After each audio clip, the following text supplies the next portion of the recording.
Why I don't like Haley Stevens? Easy. She's like too much of a corporate and Israel shill. Early voting is on in Michigan, where progressive Abdul El-Sayed is surging in the polls against his AIPAC corporate-backed opponent Haley Stevens. And just take a look at these numbers. El-Sayed 54 to Stevens at just 39, and he is leading in many of the demographics out there. But Abdul is saying that this is not a time to slow down or lose momentum. He just posted today his 94% chance odds to win on Polymarket, but writing, "Don't bet on us, invest in us. Chip in $5, and then he posts the link right there.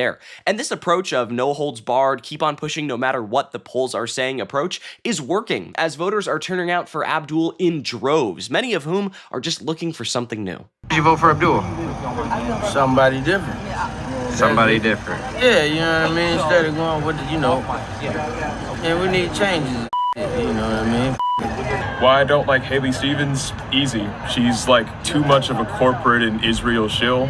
Like one of her most famous quotes is that Israel comes to her in her dreams. Fuck that. I'm so sick of America bending the knee and getting on its knees for Israel, and Haley Stevens doesn't really seem to be against that.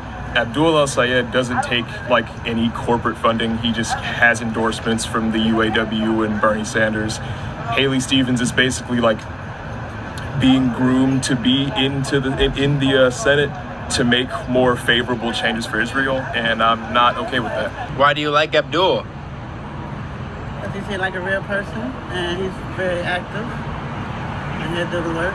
And as we could see here, people are responding to this race in a major way. It turns out that spending tens of millions of dollars in AIPAC money can still be a total waste, which is honestly very reassuring, because if Stevens wins this race, it will just prove that money can really buy a Senate seat, even amongst the Democratic Party, which touts themselves as being different from the Republicans in that way, but here we are. However, thankfully, it isn't looking too good for Stevens, even as the AIPAC Super PAC has just pumped another $5 million into the Michigan Senate primary, pushing the total above $30 million. Someone retweeted this post saying, "Bankrupt them, Queen," which I just absolutely adore. And just the thought of AIPAC losing $30 million on this race really does put a smile on my face, and just another reason to go support Abdul El-Sayed. But none of this would be possible if he wasn't a strong candidate in the first place, if he didn't have convictions. Check out this moment he shared with voters where he talks about the dichotomy of being an American.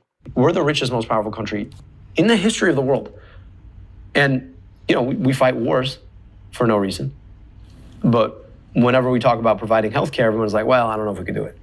Well, it's a choice. These are policy choices. I would rather not spend $1 trillion on war.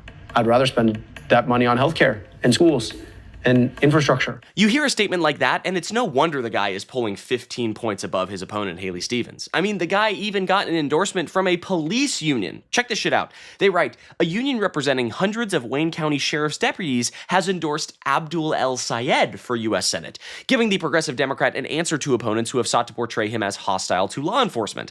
The Wayne County Sheriff's Deputy Association announced its support Wednesday, praising El-Sayed's work with law enforcement, while he led the county's Department of Health, Human and Veterans Services. "During my time working at Wayne County, I worked hand-in-hand with law enforcement for safer, stronger communities," El-Sayed said. "That experience helped me better understand the nuances of their work." Cops endorsing a progressive. This is like hell freezing over for all of the centrists and conservatives out there. This is the end times for corporate shills like Haley Stevens, and she is now in full panic mode heading into this final weekend before the primary race this Tuesday. And after months and months of barely making any public appearances, she now is finally showing up to these public events. I wonder, because maybe, Abdul has been doing it for the past 4 months. Michigan is going to make one part of its declaration about who they want to send to the United States Senate. I'm out here earning every vote, kicking off the final week on the primary campaign trail, and I'm just so honored. I'm just so geeked to be in this fight, to be doing this work for the state. Stevens can talk a lot about how she is excited to run, or how much she loved working for Obama, or how she swears to do Michiganders proud, but she can't even tout one policy position that she is going to work on when she gets into office. Abdul has a platform. Haley Stevens has a rehearsed speech, and that is one of the largest discrepancies between these candidates.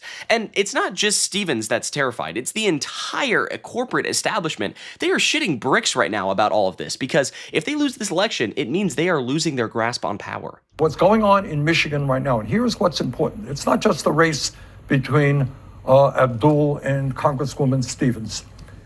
What it's about is that the billionaire class and their super PACs are now spending over $60 million to defeat El Sayed.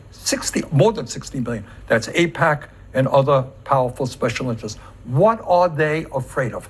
And the answer is that if Abdul wins, it's going to be a close race, but if he's able to withstand this $60 million in expenditure, the word goes out all over the country, we can take on the oligarchs, we can take on the super PACs, and in fact, we can create a government that works for all. That is what makes the Democratic leadership very nervous. Another major difference between these two candidates is that one is actually willing to support the other if things do not go their way, right? Abdul El-Sayed has said on multiple occasions that he will support Haley Stevens if she beats him in this primary, whereas Stevens and the entire corporate Democrat media conglomerate, they say vote blue no matter who, and then finally when a progressive comes into power, they do everything they can to fuck them over. We've seen it before with Bernie Sanders, and now here we are with Abdul El-Sayed. However, as we can see here, the progressives, including Bernie himself, are not afraid to support whatever Democrat enters this race. But if Abdul El-Sayed wins on Tuesday, but is defeated by the more moderate candidate in the race in the general, which would be Mike Rogers,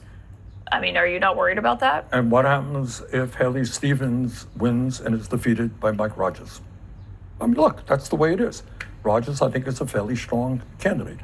If the question is who is the stronger candidate against Rogers, I think it is El-Sayed, and I'll tell you why. I think there is an energy in his campaign right now, a lot of grassroots activism. He has many, many thousands of people out knocking on doors. And in my view, that's the way you win elections. At the end of the day, corporations are terrified and people are excited. And as we heard from voters earlier, they seem to want the same thing. They want something new. They want money out of politics. They want their politicians to actually stand up and fight for them, not a foreign government like Israel, right? They want someone authentic, a guy who you could see at the gas station and come up to you and politely ask to pump your gas. And oh yeah, that's exactly Abdul El-Sayed in this amazing ad campaign. Take a look. And I was wondering if I could pump your gas. Hey friends, I'm here at the gas station because gas is way too expensive. All because of wars we don't really need to be fighting. Probably before February, you probably never heard of the Strait of Hormuz. Well, anybody who'd ever thought about fighting a war with Iran would have thought about it because, of course, this is exactly what Iran would have done, which is choke the world's energy supply.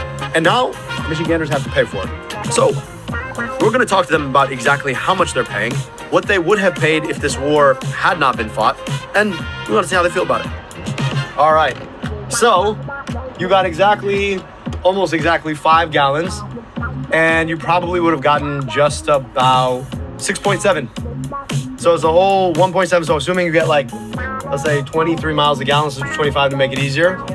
That's another 45 miles that you could have driven last year versus this year, all because of the stupid war. Less than a week remains until this midterm primary out in Michigan, and it will be a cornerstone for the success of the progressive movement. And Abdul is in the lead now, but as he has said himself, this is no time to slow down. This is no time to start packing it up and waving the flags of victory and celebrating in the streets, because that is not the time just yet.